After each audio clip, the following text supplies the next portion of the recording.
Hey. I have a cat. I see that. Who is wanting to co-host today. He should just tell the whole story. Meow, meow, meow. I think he does talk to me. Oh, yeah? Yeah. How many beers have you had today? A sip. I think other cat owners will look what he's doing. He's making it sound weird. I think other cat owners know the meows. There's different meows. Yeah. You know, like there's different the way the eyes look, the whiskers. I feel that way about my dogs. Yeah, I think that they have a way of communicating. Yeah. Anyway, but yeah, we can have like meow conversations. Look at me meow and I'll meow back, and maybe you're cussing him out. Oh damn.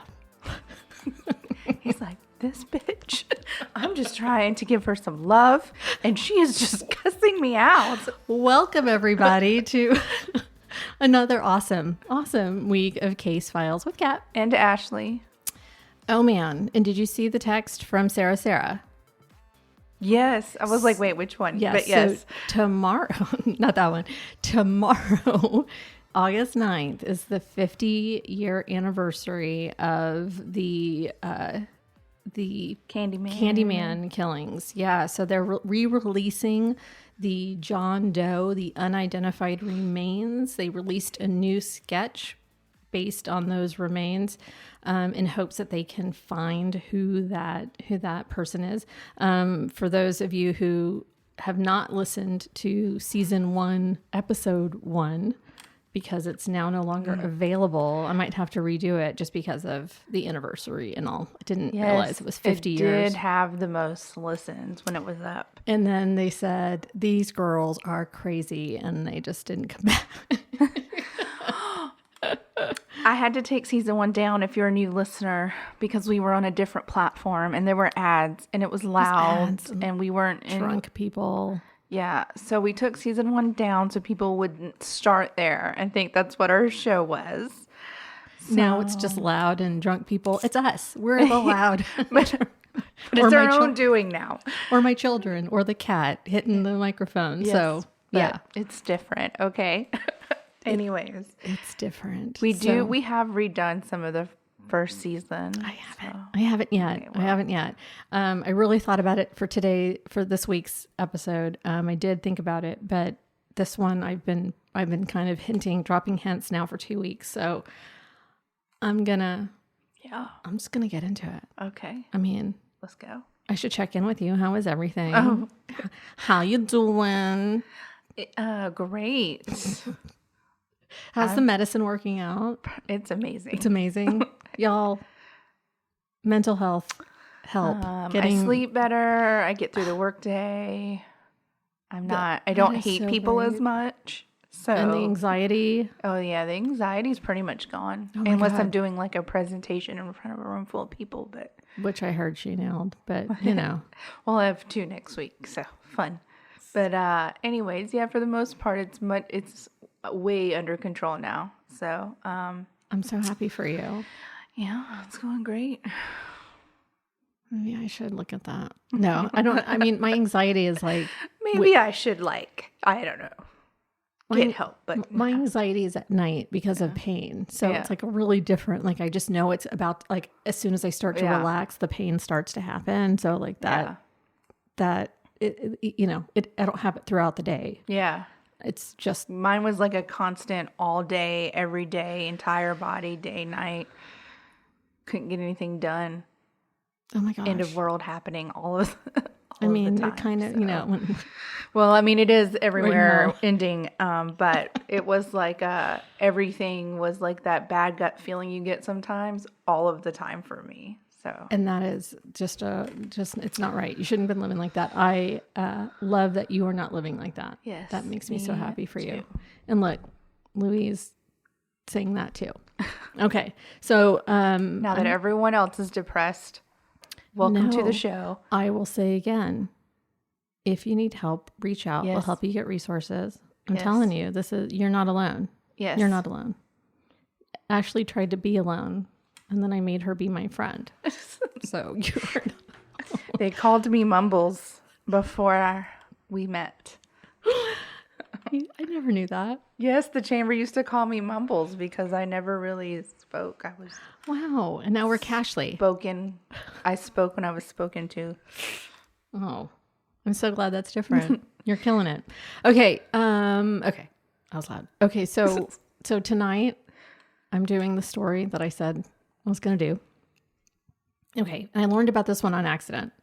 And then I was like, oh, this is interesting. Oh, this sounds kind of weird. So I started digging more into it, learning more about it. Then I listened to all these different podcasts about it. And then I watched the actual footage of the trial.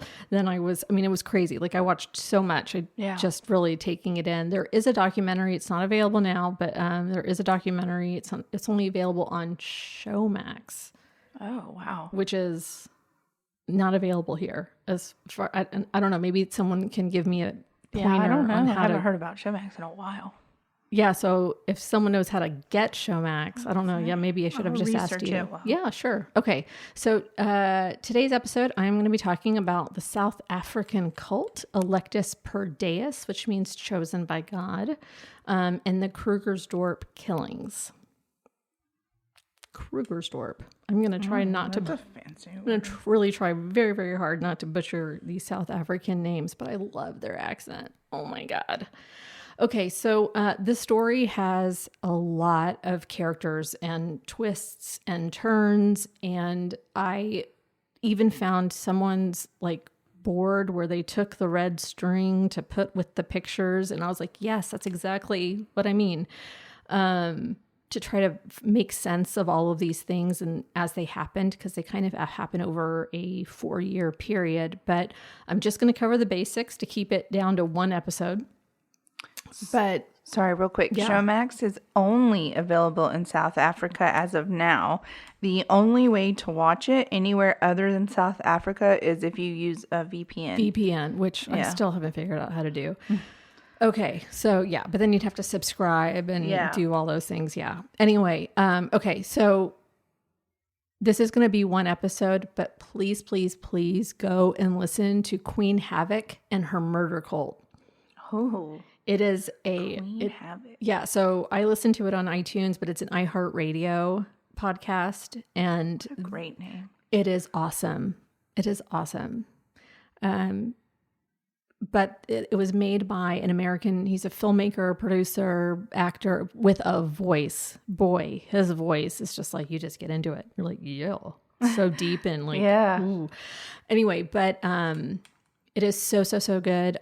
Please go and find it, because it really is like worth your time if this is a story that even is remotely interesting to you guys. So Queen Havoc and her murder cult. Anyway, okay, so I have to start with a little bit of local history and how it fits into the context of this story. It's easy enough just to talk about a cult, but in this case, because it's a satanic cult, or what they thought was satanic, or what they coined as a satanic cult, they meaning the police, media, those kinds of things. And what was sort of told, it wasn't really a satanic cult, but it was, this is what they called it. So many of you have heard us mention satanic panic, right? That was a big deal in the United States. I mean, it was, you remember this, you weren't alive, but this was in the 80s, mostly 90s. I was alive in the 90s. The 90s. And late 80s. But still. Jeez. Baby. Okay, but around that same time, it was also happening in post-apartheid South Africa. Oh. Can you hear that? Yes. Whose is it? Is it mine? Is it yours? I don't know. Okay, so it's just... it stopped. Yeah, it stopped. Okay, so satanic panic was happening in post-apartheid South Africa, and there are a couple of reasons for that. So and I think that maybe it was a little bit different in South Africa. And so this is from Wikipedia. Okay. The truth teller of all things, Wikipedia. Yes. But I felt like it was really, really well said. So South Africa was particularly associated with the satanic panic because of the creation of the Occult Related Crimes Unit in 1992. Described as the world's only ritual murder task force. And it was. That's crazy. It absolutely was. According to anthropologist Annika Teppo, this was linked with powerful conservative Christian forces within the then dominant white community in the last years of apartheid. Christian belief is a prerequisite to serving in the unit. Of course it is. The concern with the alleged presence of Satanism and occult practices has continued into the post-apartheid era. The SAPS, the satanic, what is it called? What did we say it was? The South African, the occult related crimes unit. It was just not SAPS. Anyway, the SAPS, South African Police Squad, I guess, occult related crimes unit was established in 1992 during the final years of apartheid by born-again Christian Cobus Jonker, prompted by former Minister of Law and Order Adrian Vlok. Jonker joined the SAP in 1969 and was previously head of the Port Elizabeth Murder and Robbery Unit. During his policing career, he earned the nicknames Donker Jonker and wow, I know, in The Hound of God and God's Detective. So what I will say, did you say God's Detective? God's Detective. Hell yes. Okay. I will say this though.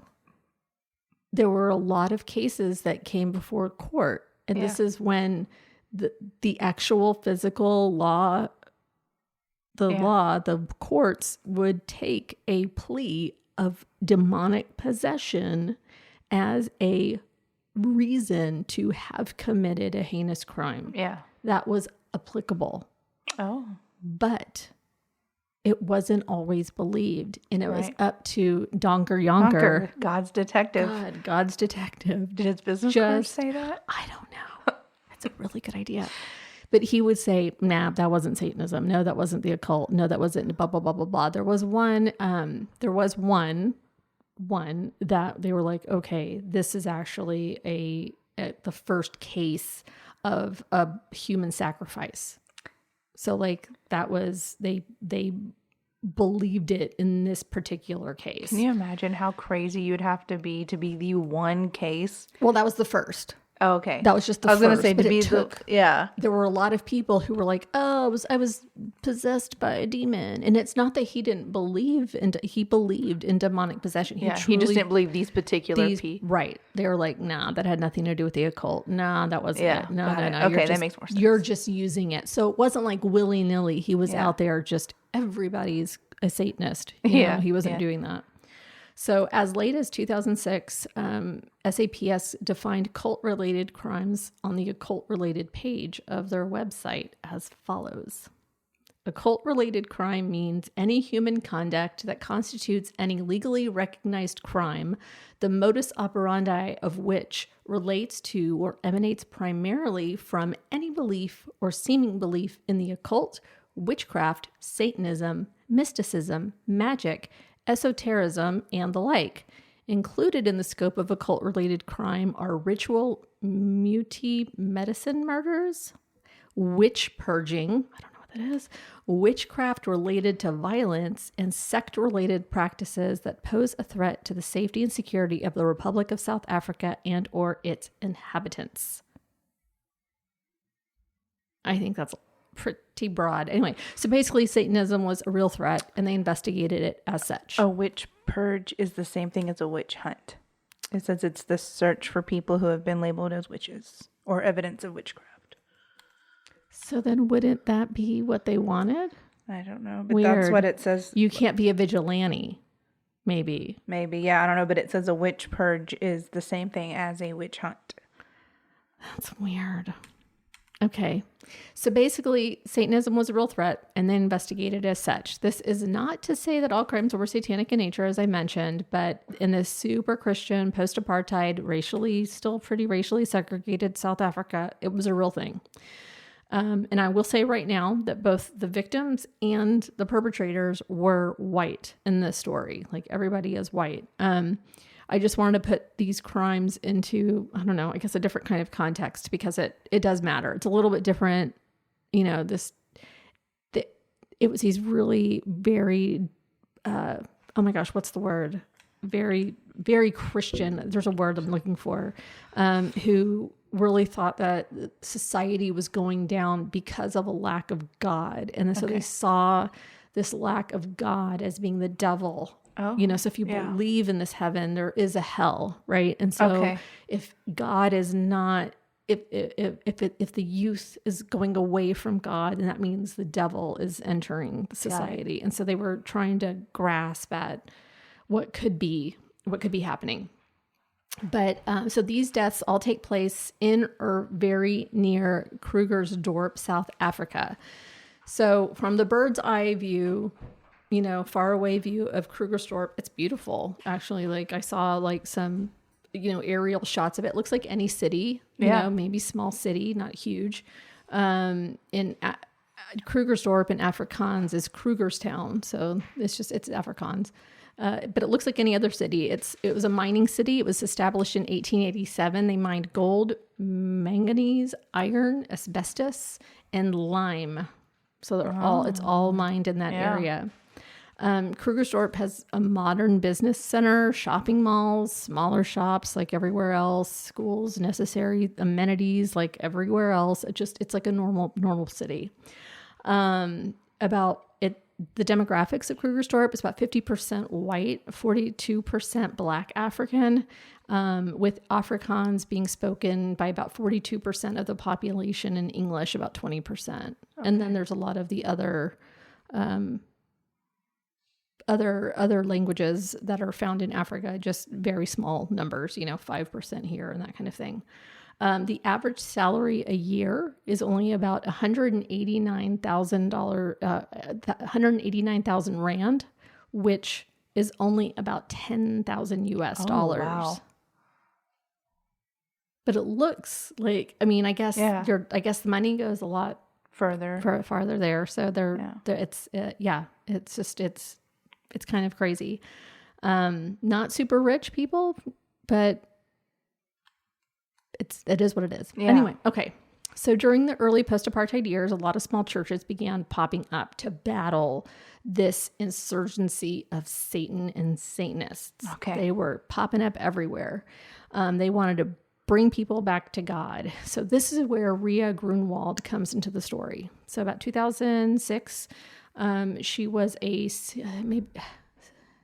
said 2007 on the stand. But about 2006 is when Ria really started to find her way into this world. Okay. So she was a single mother of three who was a devout was the word I was looking for. Devout. She was a devout Christian who truly believed she could break people from the clutches of Satan and Satanism. Okay. So after attending a training with a friend of hers, she began her own little group based on these teachings. Okay. To really break people from the occult and from dark forces. And she called that group Overcomers Through Christ, or OTC for short. Okay. Got it. Ashley's really I love these acronyms because they're so they're crazy. EPD, Electus per Deus, OTC, Overcomers Through Christ. Yeah, but then that long one for the task force. We're not even going to go back to that. Okay. That's what I'm saying. It's just... a lot going on. It's a lot. There's a lot. So now you have Ria. Yeah. Overcomers Through Christ. Yeah. All right.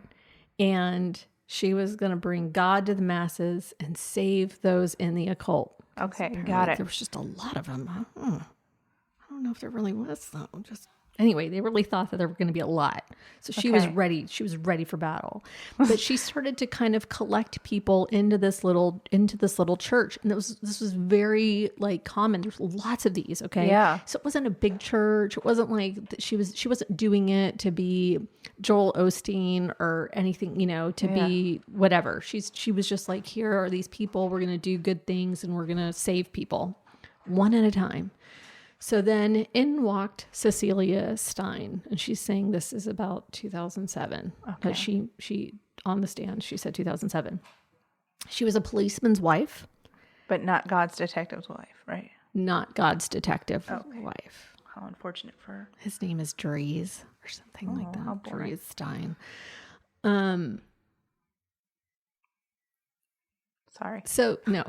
So this is kind of where, so before we started recording, I wanted to be really careful not to, because this is where it starts. You're like, I just know that Ashley's reaction to what I'm about to say is going to be like laughter.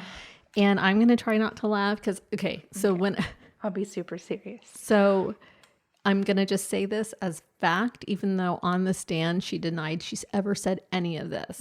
Okay. So this is what everyone else has said. Cecilia Steyn, the policeman's wife, who was unemployed, who was 30 at the time. Okay. This is what she said to them, even though she's denied it on the stand, but she's a lying liar. Okay. She's a lying liar, and you're about to find out why. Okay. She claimed that sorry, like, la, la, la, la. I'm going to just start laughing. I can't even look at you. I know. I don't look at me. Okay. So she claimed that she was a 42nd generational witch who is not only the daughter of Satan, but was married to him. She claimed even to have a marriage license that they both signed. Okay. I mean, I just have so many unanswered questions. This was the woman married to the policeman, though? Yes. So is he Satan, or is she saying she's married to him and Satan? So, no, he doesn't. Allegedly. Yes, He is not a part of any of this. Oh, okay. Allegedly. Okay. He had no idea what was being said to these people. Just had two lives going on. One with Satan and one with police. She was a mother of two in real life. And her kids saw a lot of what were is they going Satan's to transpire. Children, or were they No, I think children? I think they were Dreza's children. Okay. But I mean, like, did they go to like the court to sign the marriage license? What? I kind of feel like Satan wouldn't need a piece of paper. Yeah. You know what I mean? Yeah. Like just your soul. Like, yeah. I just have so many questions. I have just so many questions. Yeah. And 42nd generational witch. It's so specific. Yeah. Yeah. So that's just the beginning. I'm sorry. I've just never heard anyone refer to like 42nd, like some crazy number generation, right? It's always like first, second, third. It's never like, I am 57th generation witch. You can't claim that. My father is Satan. But also my husband. It's on my birth certificate and marriage certificate. Oh no, it's so weird. Okay. Anyway, so she claimed to be a shapeshifter. Oh, okay. That she could astral travel into other people's dreams. I wonder if she knew my former neighbor. That she had a third eye and could read people's minds. And she always knew what people were thinking and knew all their deepest, darkest secrets. Gross. That she was a vampire and a werewolf. Not sure how that works. That the satanic cult was attacking her through astral travel, and that on high nights is what they called it, she would require someone to be there to pray over her while these demonic attacks happened. Sometimes they were by Satan himself. Sometimes they were by the satanic cult that she allegedly escaped from. Married to Satan, why would the satanic cult and Satan be attacking her? Because she's trying to get away. She's trying to go to God. She's trying to divorce Satan. She's trying to divorce Satan and marry Jesus. Oh, all right. Then. I don't know if she wants to really marry Jesus, but this is her story, right? She comes into this woman's life. I just want to say, if someone ever said to me that they were a witch, a vampire, a shapeshifter, a werewolf, also married to Satan. Like, I don't know that I would be able to believe anything they said. But that's why I'm saying you have to look at it from, and that's why it was really hard to say all of that, because it's like, what? And I don't want to. There's no perspective where I could look at that objectively and be like, this woman needs protecting. That woman needs a mental asylum. So we can, as outsiders, yes, I don't want to make fun of the people who fell into her world. Right. You know what I mean? But sure. It is really, it's real. And I told you this, it's really hard. Yeah, but when you told me that, I didn't realize I didn't realize it was that ridiculous. Normally, I'm all against victim blaming, but these people heard her literally say out loud with a straight face that she was married to Satan, a 42nd generation witch, vampire, all those other things, and believed her. So, okay. So just find it a little much. One of the detectives, I'm totally skipping ahead. Okay. One of the detectives was like, so I hear that you can shapeshift. And she's like, yeah. And she was like, okay, let me handcuff you and you can shapeshift into a bird and get out of the handcuffs. So she handcuffs her. If you tell me this woman turned into a bird. I feel like you should have led with that. This woman got up. I'm sorry. I don't look at This woman got up onto the back of her couch and just started going tweet, tweet, tweet, tweet, tweet, tweet. Did this really happen? Yes. And she was a cult leader. Yes. I'm trying to be serious here. Okay. Sorry. So she says, get off that couch. You look ridiculous. I like this woman. I like the police officer. Oh, God. Okay. Oh, Suzette Canozza, you're amazing. Okay.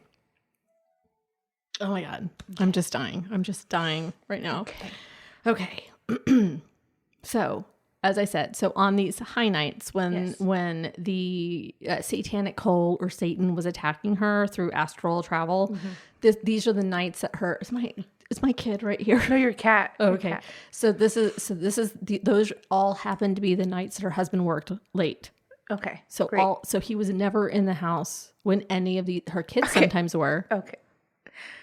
She would have Rhea Cecilia would have Rhea record these nights. Okay. And it would be like any other, say, demonic possession, any other exorcism where you're writhing and screaming and your voice gets really low, like she's doing all of that. She was committed to that character. Yeah. She all of a sudden would start spitting up blood. Oh. I found out through another thing, someone who made a podcast about her time with being friends, like best friends with Cecilia, that she saw her filling these little bubbles with her own blood. She was a vampire. With her own blood and keep it in her mouth to bite, to break it. And then she would spit up her own blood. Her friend never thought to maybe tell people, mention people, hey. She stopped being friends with her and didn't she was kind of afraid of her too. I mean, I would be afraid of this woman too, but anyways, she would say, I can come into your dreams and I can hurt you. And she did lots of really crazy things to the people who she trusted and trusted her and stuff. Yeah, she's really crazy. So on these high nights, she'd spit up blood, scream, growl, writhe all over the place. And then all of a sudden she'd be like calm, cool, and her heart rate would go down. Like she was really in control. She collected books on all the cult leaders and took notes, like would write, oh, I'm going to do this. Like, oh, that's a good idea. So she was just making shit up. Yeah. Right? Clearly. Clearly she was just like, oh, I'm going to do this. I'm going to do that. And none of it had anything to do with the occult. Like, that's the crazy thing. She was just like, oh, let me Google, what do Satanists do? And like, that was her playbook. Got it. So she convinced Rhea Grunwald, the head of OTC, that she needed constant prayer. She could not be left alone. She also said that she had 100 different personalities. And so she really couldn't be left alone. And so Rhea had to take care of her. How to really take care of her. And her husband never asked why. Her husband never, I mean, I'm sure he did, and I'm sure he was in on it, but we'll get to that. So Rhea believed her, promised to help her get her out of that situation with the occult and the Satanists. And she continued praying for her. And Cecilia also claimed, like I said, to have 100 different personalities, including a 3-year-old girl. This shit's fucked up. She would make Rhea play with her, take her to the park, would hold her in her lap, and feed her a bottle with formula to help her go take a nap. That is some commitment. That is some fucked up character commitment. That is being all in. That's some crazy, the method acting, man. Woo. Was she getting like any kind of money for this, or she was just getting attention? So, yes. So she was, because as things got a little bit hairy, I mean, Rhea's mentor was sounding the alarm, telling her, you're being isolated. This is not right. Like, you need to be. And she's like, no, God put her in my life. I need to save her. God is telling me I need to save this woman from the Satanists. And, but this man's like, she seems dangerous. There's only one way this can go. Someone who's isolating you this much, someone who's got this crazy ass story that doesn't even sound right, someone who's doing all of these things. She's getting way more like addicted and controlling of you, and people are going to die. People will lose their lives. At least someone had a level head, even if it didn't ring, and right, like, even if no one else listened, at least somebody was like, this is wrong. So like this went on for years. Okay. Years. So she, this guy who was her mentor and teacher said, you can't teach what I taught you anymore. Do not associate with what my church does. You are not a part of this. Wow. So she separated. She still kept OTC, but it was now all about Cecilia Steyn. And she needed help. She couldn't be the only. She still had a job. She was a financial planner. She still had to work. Yeah. Like, she was not dumb. Yeah. Right. And so she brought in people, and they were with her around the clock, and they were responsible to basically, they supported her. Any earthly need she could possibly have, they gave it to her. So she was benefiting monetarily right away from these people. They weren't exactly giving her money just yet, but they were paying for everything, right? And so as those people started coming in, she was into this very special circle of the people she trusted to help take care of Cecilia. They started to become really enchanted with her. I mean, she was a 42nd generational witch. Yeah. Whoa. Right? Yeah. Like, wow. Married to Satan. I know. Wow. Right? And so Rhea and Cecilia, based on what Cecilia, quote unquote, knew about Satan and the Satanic Church or Satanism, they wrote a manual called Know Your Enemy. Oh. And so they started to focus less on God and more about teaching them what Satanism was about, like based on what Cecilia thought it meant. Like, we're going to really... I can't imagine that would go well in divorce court with Satan. Like, you wrote a book calling him a piece of shit. Know your enemy. And so everybody's like, okay, so we're going to start to know your enemy. And so this is how you fight Satanism. You got to learn everything about it. You got to basically, now we're going to wear all black now.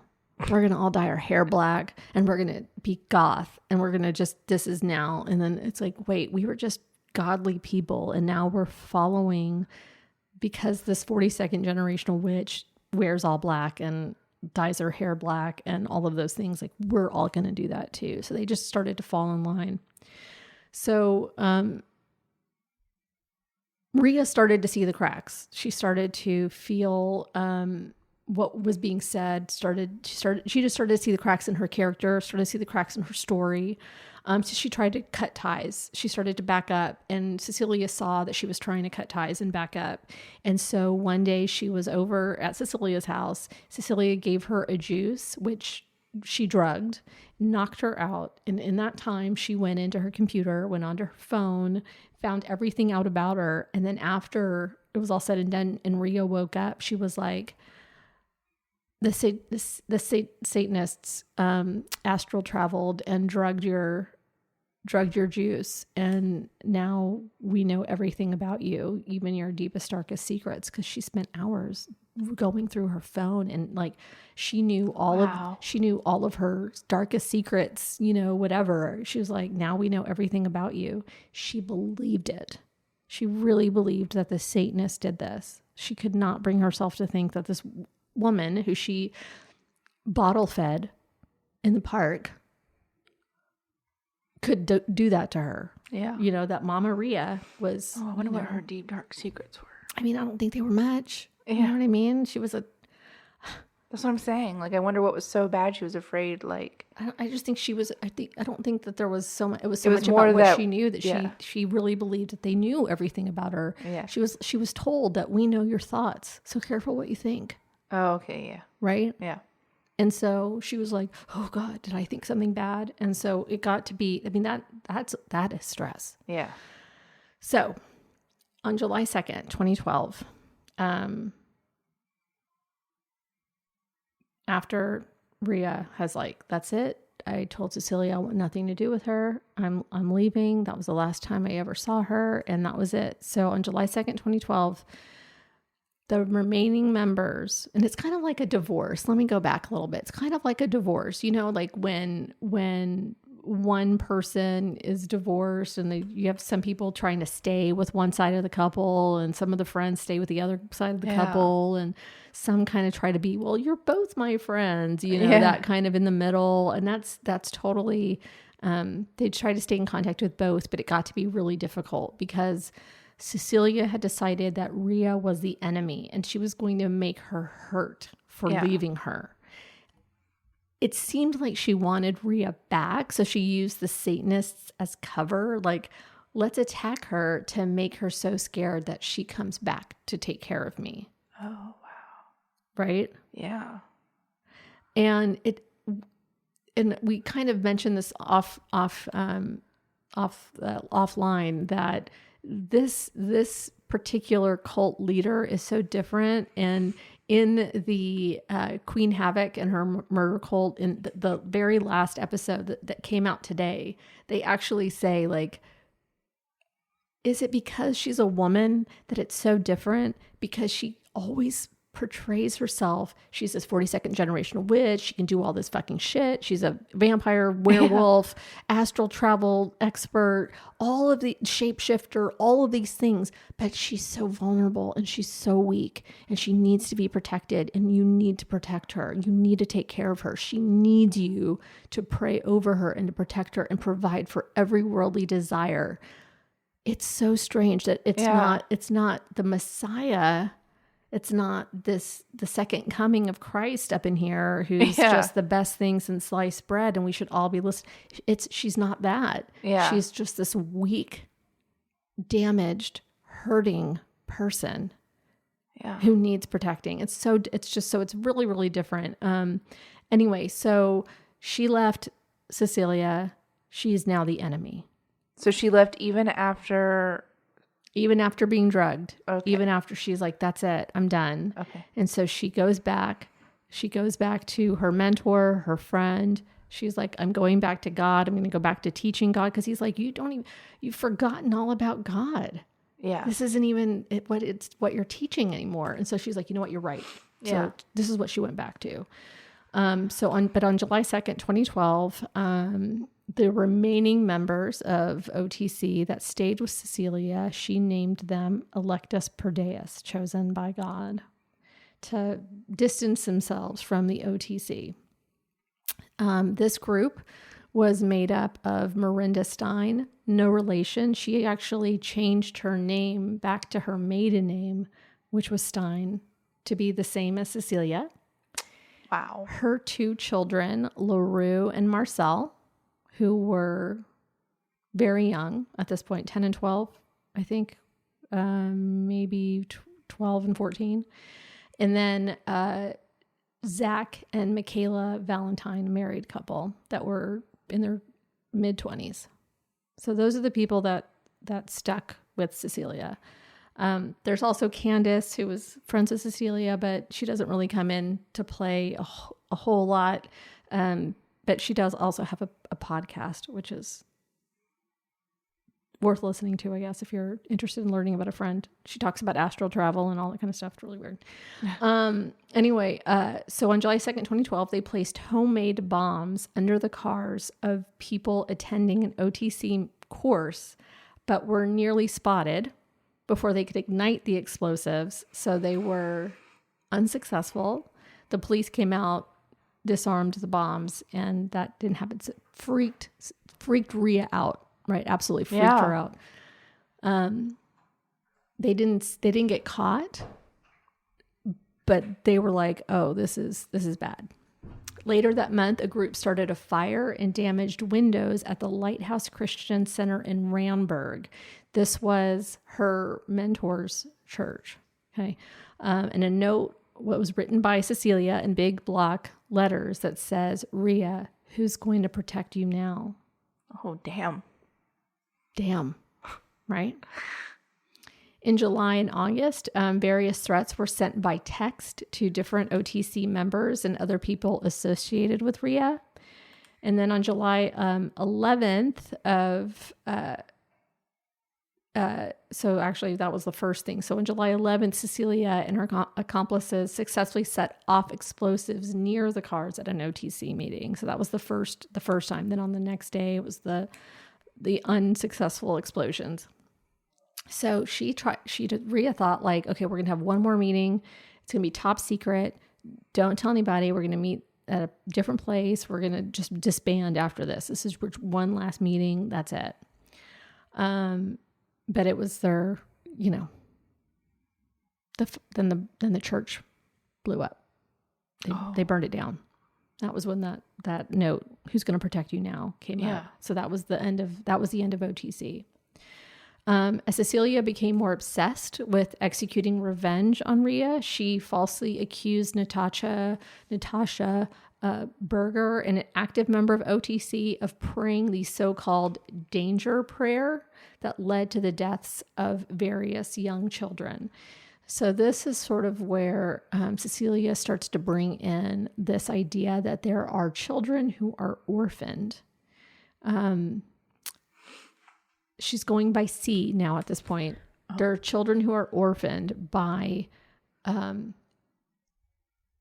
Satanists who were sacrificed. So they were left to fend for themselves. So there's this secret orphanage in a location that's secret that only Cecilia knows how to get in touch with them. And we need to support the orphanage. So it's really hard to explain all that. It's so twisty and topsy-turvy, right? It's so just fucking like ridiculous. So like the more you say about her, the more I'm like, is this even a real story? Are you just fucking with everyone right now? Like is this a real story? No, it's fucking real. Okay. It's fucking real. Okay. So then they started to give her money to support this orphanage, and they would without ever seeing it, without having any proof of it, right? Like just giving her the money, right? I just want to make sure I understand. Like straight into her bank account. Okay. Fucking crazy, right? Okay. So Natasha is so-called death praying, all this stuff. So she convinced Zach and Michaela Valentine to kill Natasha. Nat. So on July 26th of 2012, this is all very quick in succession, right? The Valentines entered the home of her neighbor, this elderly woman, a neighbor named Jo Bunzer. Oh, I butchered that. Sorry, Joy. A close friend of Nat's, and made her. So they knew she was at work, and so they knew Nat was at work. So they go and they knock on Joy's door, and they say, "Hey, we're here to surprise her. Can we just stay here until she's back from work?" And she's like, "Oh, sure. Come on in. Just sweet old lady." And then right away, they're there for business. And they're like, "You're going to write a note saying you need to come to my flat right now. Please come to my flat. Nat, honey, please come to my flat when you get home from work. Auntie Joy." Something like that. And then they killed her. Oh my God. Did she put up a fight? Did that wasn't part of the plan? Like, C didn't tell them to kill anyone else, right? Just kill Natasha. Or did she say, do whatever you have to do to like kill Natasha? Can't leave a witness. Okay, well, I was just asking what she told him. You know what I mean? Right. He slit her throat. So Michaela went to go put the note on Nat's door, came back and saw blood everywhere. And she was like, what the fuck? What the fuck did you do, Zach? Right? Yeah. So she knows that this is not good, whatever's happened. So then Berger arrives home, sees the note. She walks in. She knows too that there are people after her, that there are people after Rhea and OTC, not necessarily her, but they know that there's been all these bombings. And so this is not far after all of those things, right? Yeah. This is a week and a half, right? So she sees this note. She's like, something's not right. And then she goes next door and she puts up a fight, but loses it against Zach. Very, very sad. Stabbed to death. So the first thing they did was scare Rhea, right, with a bunch of bombs. Yeah. Or attempted bombs, right? Meeting at a new location. Rhea was just terrified. All of this, she thinks it's just the Satanists. She's not putting it together yet. She's just really, really, really not putting it together. To be fair, it doesn't sound like something a weak woman would be doing. Right. But she's also being questioned. What is happening with you, Rhea? Are you the one doing all of this? Right? So she's under suspicion too. These are her people. Yeah. It doesn't make sense why she's under suspicion, but she's still under suspicion. She's not, she can't prove otherwise at this point, you know? Yeah. She doesn't have anyone else to blame except for Satanists. Yeah. So it's just like it's awful. Yeah. So the next victim was Reginald John Edwin Bendixson. So he is the friend and mentor of Rhea. And he regularly presented lectures to the OTC. So Rhea regarded Bendixson as her mentor, and Cecilia, once again, vengeful, and after the disintegration of her and Rhea's relationship, began planning to kill him. So on October 13th, 2012, Zach Valentine and Miranda Steyn, again, she changed her name to be that of Cecilia. It's crazy. They were disguised as police officers and entered Bendixson's home and attacked him with a hand axe. He died after being stabbed multiple times. Miranda Steyn would later in court describe her first murder as exciting and an adrenaline rush. So at this point, Michaela Valentine had become totally disillusioned with the group's activities and wanted out. She saw what was happening to her husband and she's like, I just don't want any of this. This is not for me. I am not a killer. Because they were like, well, you're going to do the next killing, Michaela, because I need to know that you're in this. So to show your loyalty to Cecilia, you need to kill. You need to be a part of the crimes. You can't just be there. What was Cecilia's reason for making them kill? Like, they're saying the OTC people were Satanists now? They're doing the death prayer. And, how they didn't see through any of it. It was like, oh, they're the enemy. Why? They are using my Know Your Enemy pamphlet, just changing the words. And these people were all followers of OTC, right? At one point. Okay. Yes. So they're killing people they knew and worshipped with and worked with. Yes. Wow. So Michaela was trying to get out. She had a conversation with Cecilia and she was like, I usually take Thursdays off of work so I can come and take care of you on Thursday. I won't be in tomorrow. I'm not going to be a part of this anymore. And she told Zach, like, I know that you're going to stay and that's it. Like, we're done, right? Like, we're done. You're done with me because this is where you want to be. And so it was just like, I need out. And so now she's a liability. And so Zach and Cecilia decided that she had to die. And so Zach Valentine ensured he had an alibi by going to work on the day of the murder, October 4th, 2012. Before leaving the house, he put some tranquilizers in Michaela's coffee before he left. And she was like, oh, I'm getting really tired again. You know what? I'm going to go back to bed. I have nothing to do today, so I'm going to go back to bed. He had given Miranda a set of the house keys and gate remote. So that Thursday morning, Miranda and her daughter Marcelle, who was 14 at this point, killed Michaela by smashing her skull with a blunt object and stabbing her several times as she lay on her bed. She was 25, and they made Marcelle participate. Miranda made Marcelle participate. She's like, you don't have to kill her, but you have to stab her. And then she did one stab, and she was like, it won't go through. And she was like, that's okay, I'll do it. And then so her mom just fucking loved it. Killed her. The fact that they thought they were doing this for any kind of good purpose is just bizarre to me. The need to belong is so powerful. It's so powerful. I guess. And it is, and maybe that's why cults fascinate me. But man, this is crazy. It's crazy level. It happens so fast. Yeah. So fast. Okay, so then Cecilia, then C. So C then planned to have Ria's son Joshua murdered by but the three men who were all asked to do it couldn't follow through, never carried it out. So he's still alive. He has no idea how close he was to death. Like, no idea. So after being dormant for a while, Electus Perdeus started running out of money. So can't have that. So Zach Valentine had already contributed 2 million rand at this point, which is about $100,000 of his own money, to the orphanage.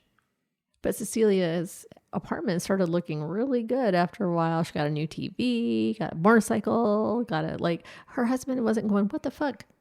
Who are you robbing?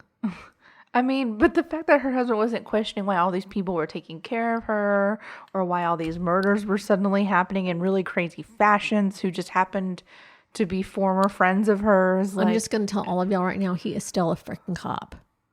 And it is naturally. It is so frustrating. He's the one character where I'm like, hello. And he's like, I didn't know what was happening. God, you should not be a cop then if you cannot fucking figure that shit out. Yeah. Anyway, so Zach quit his job. He started his own venture. Basically, he was borrowing money from his parents and from his in-laws. So the group believed that the money was needed for an orphanage run secretly by Cecilia. And though the orphanage never existed, they didn't care. So these children, again, were orphaned by sacrificed Satanists. Obviously, we need to take care of them. So Cecilia then devised a scheme to obtain money through insurance fraud, theft, and murder. Oh. The group, believing they were committing these crimes for a good cause, participated in these crimes in good faith, right? Like, oh yeah, we're robbing and killing for orphans. Rob Peter. None of them wanted to take the orphans in and be like, hey, I'll adopt one of the orphans. I mean, I don't know, because then Satan could find them astral travel and all that. I don't know. So John Barnard set up a meeting. John Barnard, is he was like their drug dealer. They were all taking drugs too. Oh, okay. Super fucking high. Okay, that makes a little more sense. It got to be more and more. Cecilia was always high. She was like rotting teeth and shit. It's like, okay. Them being high all the time makes the story a little bit more believable. Not all the time. Yeah, but it wasn't all the time. But the kids, in order to get through the murders, started to use a lot of drugs, and so it just you start to self-medicate your way through the stuff. And they had different names for these drugs. It wasn't like crack. It was kind of like a meth, like a South African meth, And then it just teeth rotting and shit. So John Barnard was their dealer, and he kind of came into the fold. And so he set up a meeting between his employer, Peter Meyer, and group members to discuss a business venture. It was like a water park or some shit. Like he needed investors, right? They were desperate for investors. It wasn't taking off. So although they had reservations about who John Barnard had set them up with, they still took the meeting. And they were so buffoonish. They would show up the day before the scheduled meeting, and then, the son would be like, he's not here. The meeting is tomorrow. And they would show up during dinner. It's like, can you come back later? They were trying to catch him off guard, and they never could. So they just had to show up at the fucking meeting time. You know what I mean? Yeah. it was just, they were so buffoonish. Anyway, one of the brothers, one of the sons of this couple actually was a part of this and told them like where money would be hidden, and actually got his brother, the one that was the one saying they're not here, but the meeting is tomorrow. That guy, he said, hey, come out for a drink with me. And his brother was like, sure. So he wasn't in the house when all of this went down. And so when Miranda and the group showed up and killed both he and his wife, that was really sad. So, but actually Peter had called a friend of his and said, hey, can you come? Because these guys are kind of sketching me out. Can you come and be here? And he was like, yeah, I'm going to be a little late, but I'll be there. And he showed up just after they were killed and was like, goodness. Nobody answered the door. So he left. Holy shit. Right. So on November 27th, 2015. So wait, he said, can you come to my house? These people are meeting me here. It's a little sketchy. He rings the doorbell. No one answers. And he just leaves. He's not like, maybe something happened. All right. I mean, they were found right away. So November 27th, Zach Valentine, Miranda, and Marcel arrived at the Myers home, tied him and his wife up, and demanded money. But they didn't have a lot of money. So they were stabbed to death. I mean, it was just like hundreds of dollars, $300 or something like that. Yeah.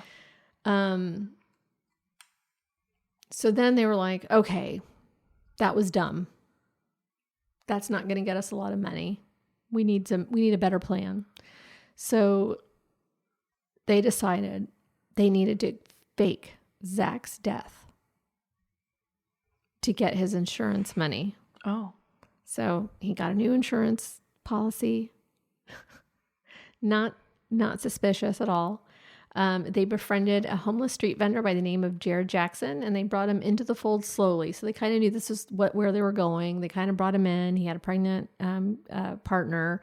They allowed them to sleep in the shed to not arise, not to make people suspicious of like a homeless couple living, in the sheds. They were kind of like keep out of sight. They'd pay him a few bucks to run errands for them, but they were heroin addicts. Anyway, so on December 16th, 2015, Jackson, together with John Barnard, Miranda, and LaRue Steyn, left for the Free State. I'm not sure what that means. I don't know where that is. I'm sorry. And they were in two cars, one being Zach's car, and then there was the other car.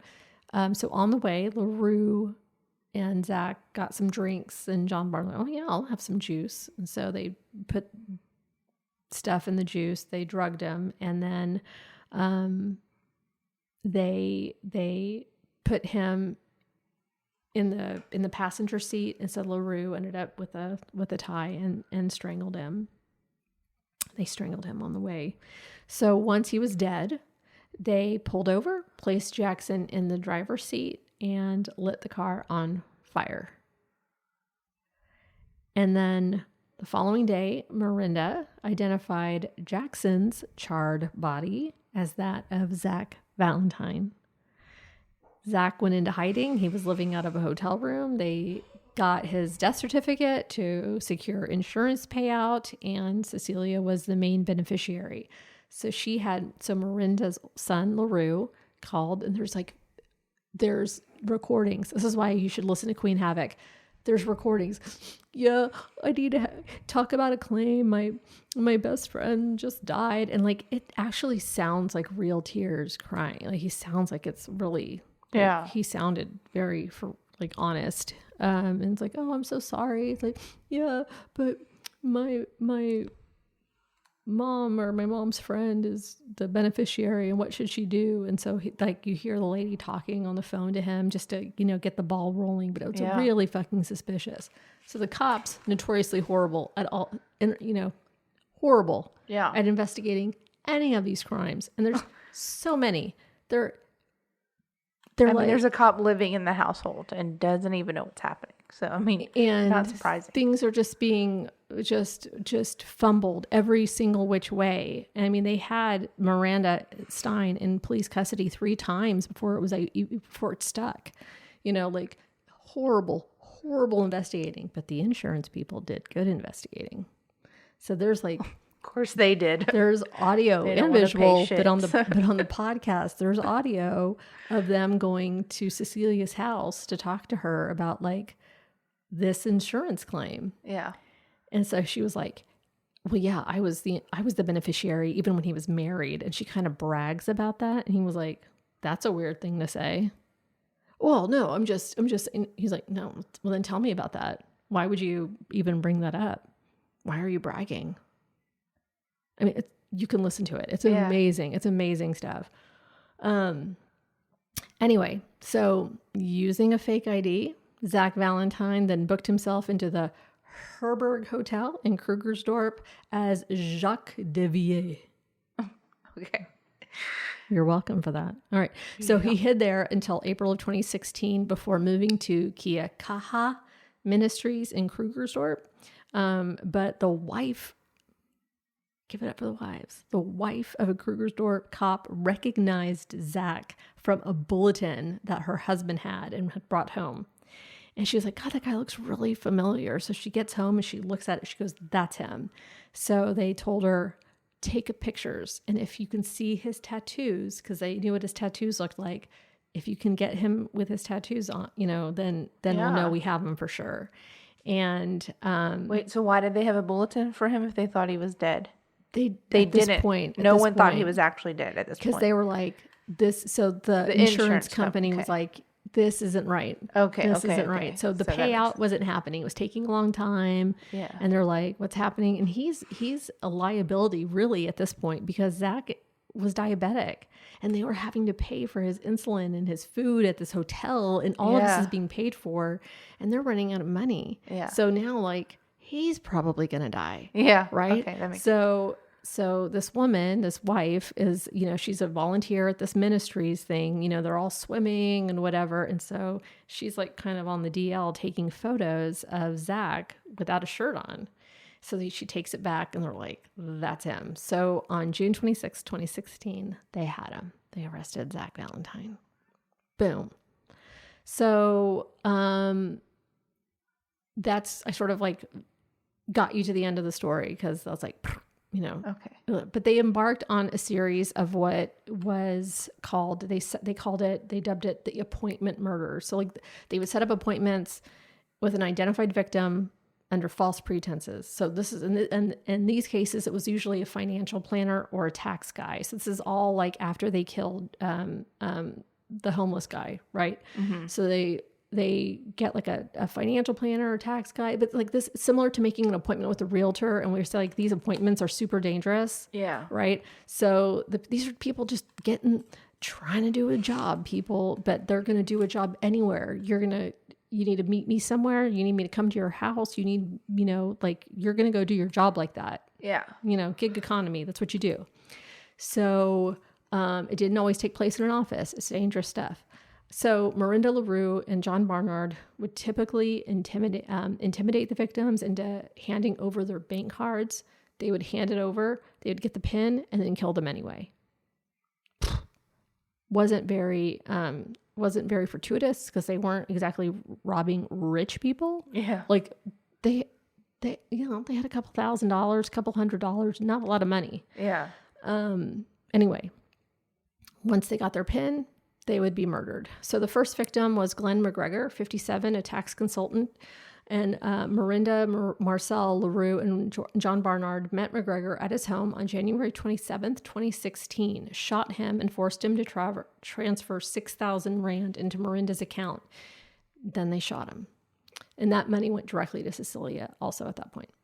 The group's next victim was Anthony Schofield, 67, a tax consultant. The foursome lured Schofield to their flat in Krugersdorp and forced him at gunpoint to hand over his bank cards and pens. They withdrew $16,600 or about $800 in today's US dollars. Not much. From his accounts and used his cards at various shops in Krugersdorp. They took out money. There's ATM cameras. This was part of their downfall. Schofield was eventually strangled and placed in the boot of his car, in the trunk. They called it the boot. Yeah. Which was then abandoned. They were hoping someone would steal the car, but no one did. They found it. Similarly, I hate that word. Kevin McAlpine, 29, was lured to their Krugersdorp flat on May 26th, 2016, and forced to hand over his bank cards. Only 1,300 rand was withdrawn from his accounts. Nothing. Yeah. And so he was strangled and left in the boot of his car trunk. A few days later, May 30th, a state agent, so realtor Hanley Ladigan, 52, was lured to a flat under the pretense of a business meeting with a client. She was similarly threatened, and 3,000 rand was withdrawn from her account. Police had, these deaths were on TV. And so they were on TV. Like, it was all about, like, I mean, people were dying. Oh, you mean like they appointments. They were really talking about it. it. I thought you meant that's like, what they were calling it, the appointment murders. Yeah. Right. And so she was like, oh shit, I got an appointment. What are you going to do? Stop working? You got to make money. Yeah. Right. So she had, if I don't call you in 10 minutes, you come and find me. This is where I am. This is what I'm doing. This is where I'm going. This is all this stuff. But they treated her a little differently. They kept her alive. They didn't keep her near her car. Then they, so there was all these things. So, they placed her body in Miranda's car and dumped her body near, a cemetery where it was discovered the following day. These are really back-to-back murders, huh? Like every other day, right? All within, gosh, yeah. So no, January 2017, 27th, then it was May 26th, then May 30th. So yeah, those two were back to back. So the West Rand-based publication Window News put the timeline of the murders. So I'll just kind of names and dates. So July 2012 was Natasha Berger and her neighbor Joy. Natasha was 31, Joy 68. August of 2012, Pastor Regman Dixon. October 2012, Michaela Valentine. November 2015, Peter and Joan Meyer. Peter was 52, Joan Meyer was 48. December 2015, Jared Jackson, who was 44. He was the homeless man who was said to have been Zach. January 2016, Glenn McGregor, 57. May 2016, Anthony Schofield, 64. May 2016, Kevin McAlpine, 29. May 2016, Hanley Ladigan, 52. So those three did happen in May. It's a lot of murders in general. 11. Yeah. 20 weeks after Hanley's murder, Miranda's children, 20-year-old LaRue and 18-year-old Marcel, were arrested based on the video camera footage at the ATM. Damn, they were in that for a long time. Yes. Wow. Yes. And they were afraid. Yeah, I imagine. As kids growing up in that, they would be afraid. They really believed, they 100% believed that they could be taken in their sleep by astral projection. Yeah. And they were terrified. So after intense interrogation, they confessed to the crimes. Not necessarily. LaRue did. And there's a really good part of Queen Havoc and a Murder Cult where you're hearing from the detective who really just, gosh, he almost died investigating this. Just, it put so much stress on him. But when they finally got Miranda, because she was a hard one to get. Yeah. When they finally got Miranda, she was a teacher. She was a high school teacher. Oh my God. And they went to her classroom and they were like, something has got to be here. And it was an old home ec classroom that had ovens still. So they opened up the ovens and there was like guns and ammunition and all this shit God. In the school. So then at that point, one of the office workers was like, she just changed her will. And the detective asked, can I see it? I can do all the paperwork. And they're like, no, we'll give it to you. And we'll even sign that we're doing it by our own free will. Yeah. So they gave it to him. She denounced, she just let her children go. All of they do not, I don't care if they're alive or dead. They don't get anything from me. Everything goes to Cecilia Steyn. If she wants to give them money, that's fine. But I'm disowning them. Oh my God. So the detective goes to the jail to talk to LaRue. Like, he could see that he could see that he was like a hurting child in there. Yeah. Like, there's still a boy in there. And he said, "This is how much your mom loved you," and handed him the new will. And he was like, "Fuck that bitch. I'm turning." I bet. And so he did. And so he gave a lot of, but here's a part. Remember all those 2012 crimes? No one could find those files. No one could find any file of any crime that this group committed from 2012. So this detective had to start from the beginning. And LaRue gave him all of these things, confessed, gave him all these details. He needed to corroborate it. And he didn't have that evidence because it all just disappeared. Shocking. The Colonel DeJager, who was the colonel at the time, he was unceremoniously fired, discharged. He runs a church of his own now. Oh, of course, naturally. Anyway, he was friends with Cecilia, which is why there was no good police activity happening at the time. He was friends with her. Oh, God. He was probably getting money too. So frustrating. It's also frustrating. So,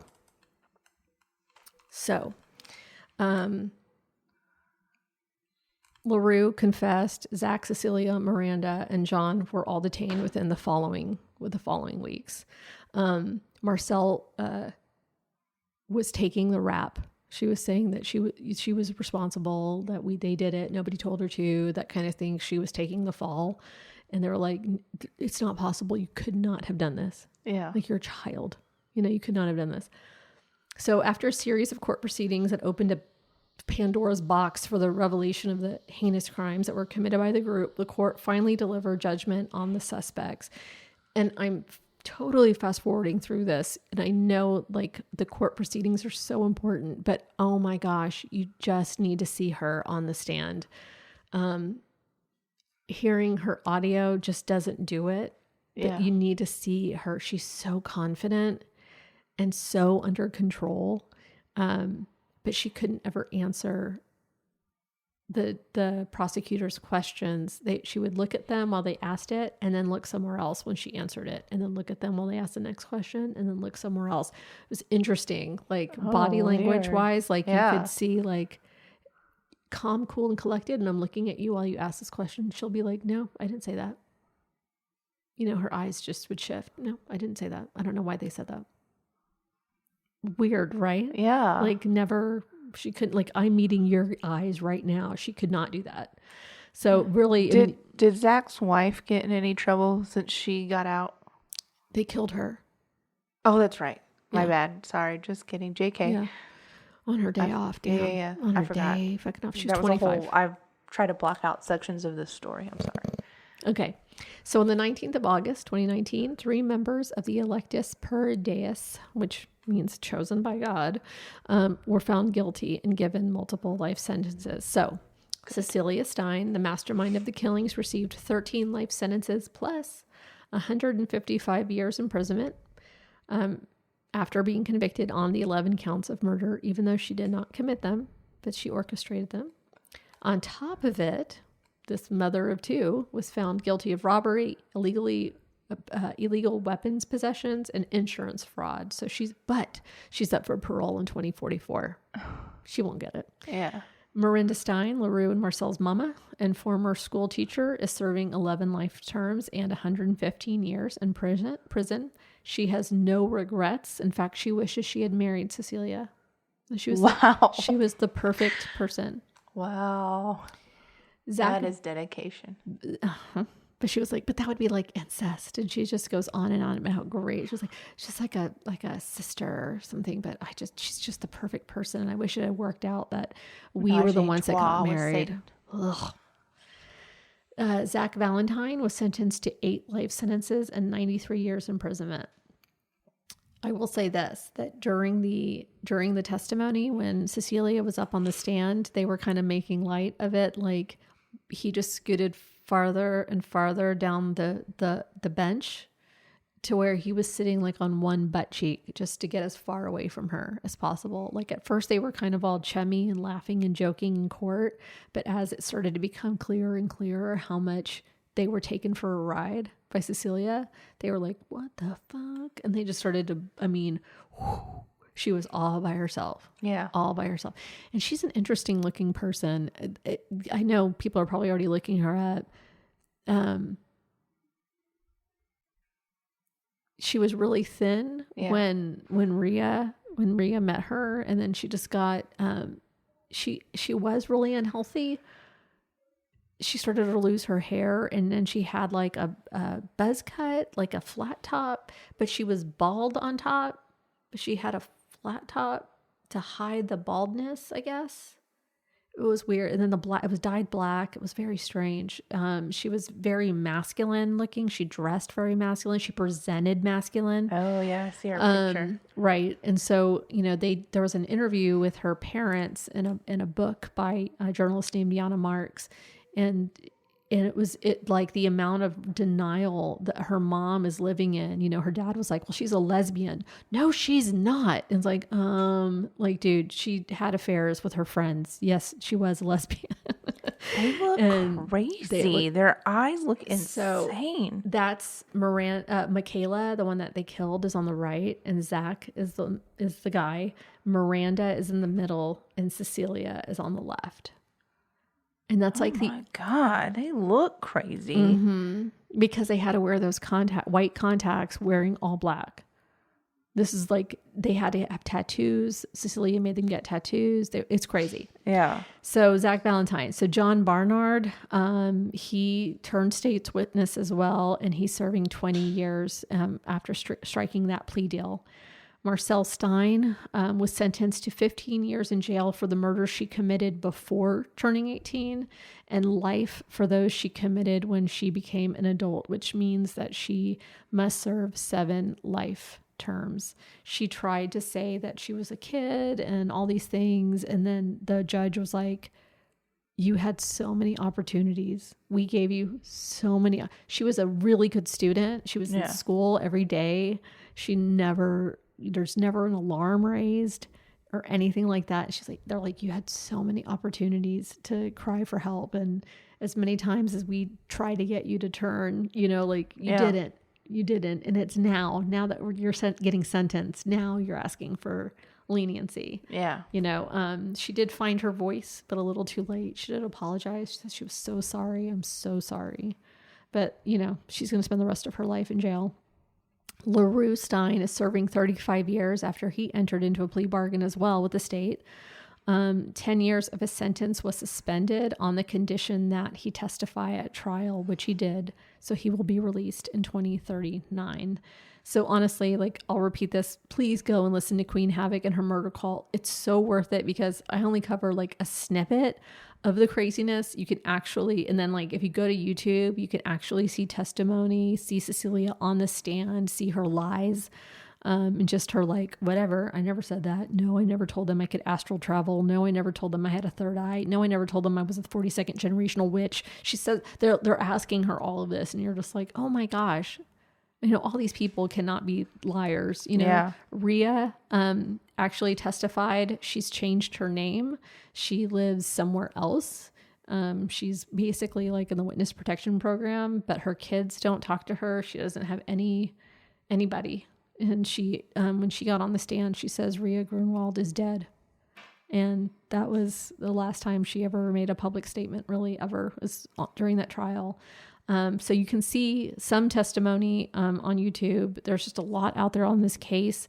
Not a whole lot of it is accessible, like that documentary called Krugersdorp that's only available on Showmax. So if you have VPN, go find it. I don't have it. And it's Kurt Kubitschek is the director, producer, writer, podcast host of Queen Havoc and her murder cult, which I, again, highly recommend. And it's, so that is my story. I know it was a really long one. That was so crazy. So crazy. So crazy. I don't know. I'm going to follow that up. You always say that and then you just do a badass story. So it's, don't worry about it.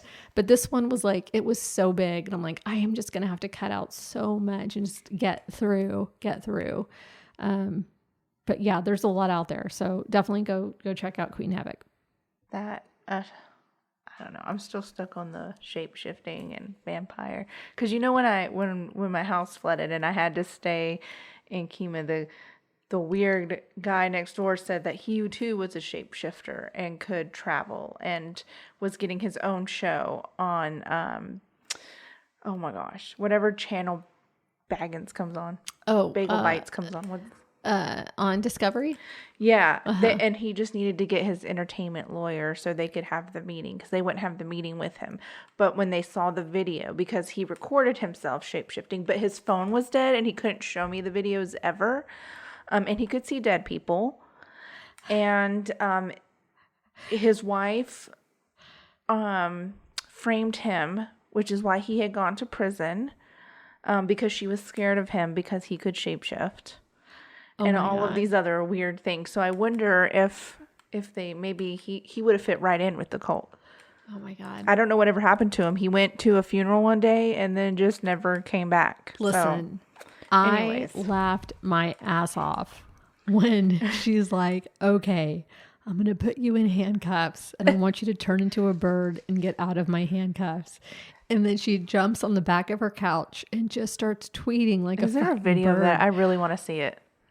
I don't think so. This is just that detective telling the story. And she was like, I was like, what? I'm listening to it in the car driving, just laughing so hard. And she's like, get down. You look like an idiot. You're still a human. Like, God. Like, she knew, I mean, she wasn't going to believe it, but she was like, okay. Oh, At least she stayed committed to the character is all I have to say. I mean, that's some amazing character work. That's some just staying in character all the time. Well, that was a great story. And I didn't want to make light of those people are fucking idiots. I'll say it. They killed people. And so I don't, but at the same time, I feel bad for the people they killed. 1,000%. I feel bad for those people. I feel bad for those people's families. I feel bad for the two kids. And for the kids. Because then they were brought into it without asking. But the people that listened to this woman say all of that ridiculous stuff and be like, this is who I want to follow and give all of my money to and kill people for. Like, what the fuck? It's not like a traditional cult where they're like, I'm from God, or I'm, God's create. Like, I'm kill yourselves. Don't kill other people. It's drink different. The Kool-Aid. Yeah. Drink the Kool-Aid. She wasn't even people. pretending to be anyone great. That's the thing. And she wasn't. And that's what blows my mind, that these people just so willingly were like, yeah, we'll do whatever she says. Like, it's just crazy. To me, it's crazy. 100%. 100%. Yeah. And, we've talked to enough survivors of cults, to say, like, especially, I mean, they were children. They didn't have a choice. Right. There is, however, a moment in your life when you are an adult, and that isn't a good excuse anymore. Yeah. And as much as they believed her, they ignored their own, and they were also drug induced. Yeah. They were just, I don't blame the children at all. There's so many drugs involved.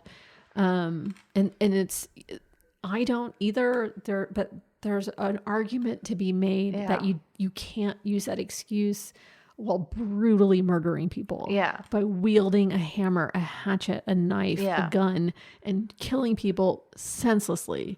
Yeah. Like they even got like pig heads to practice stabbing so that it wouldn't feel weird. Yeah. Which they made Michaela do so that she could stab people, because she was like, I don't want to kill people. And so they were like, you're going to have to kill people or you're a liability. And she just couldn't. Yeah. And so she's dead.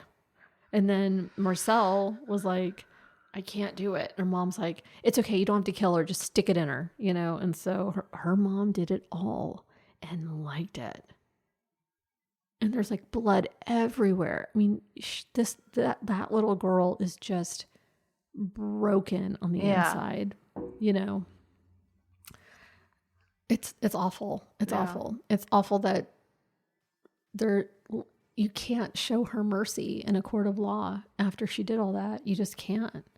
Yeah. She didn't turn until the very end, you know. She just can't. You can't. It's really crazy when we think about like the other female-led cult you talked about in this one and how different they are from the other types of cults out there. Mm-hmm. It's just really different when there's a female cult leader. I feel like the overall guidance of the cult, the purpose, the things that happen is just so weird and different. Like, yeah, or like they're just taking things that are so disparate, like, and just what does that have to do with this? And it doesn't seem organized. Not to say that women aren't organized, but it seems less. I'm just saying the cults that are women led versus the ones that are men led are so drastically different. It's crazy. It's fascinating. I should say, not crazy. It's fascinating. Fascinating, which is, I mean, why I like to study about them, because I just think it is fascinating. It's so easy to get drawn into a cult. Like, I'm not saying it's not. I just think this particular woman sounded so fucking ridiculous. And the fact that they found these books in her room, like highlighting the passages that she was going to use, you know, like.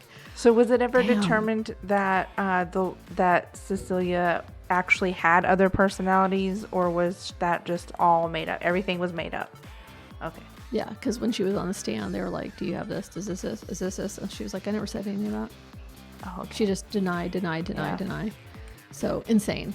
Anyways, that was a great story. I don't have any idea what I'm doing next week. So send in an idea. It'll probably be a disappearance. I don't know. Because that's what I love best. Frogging.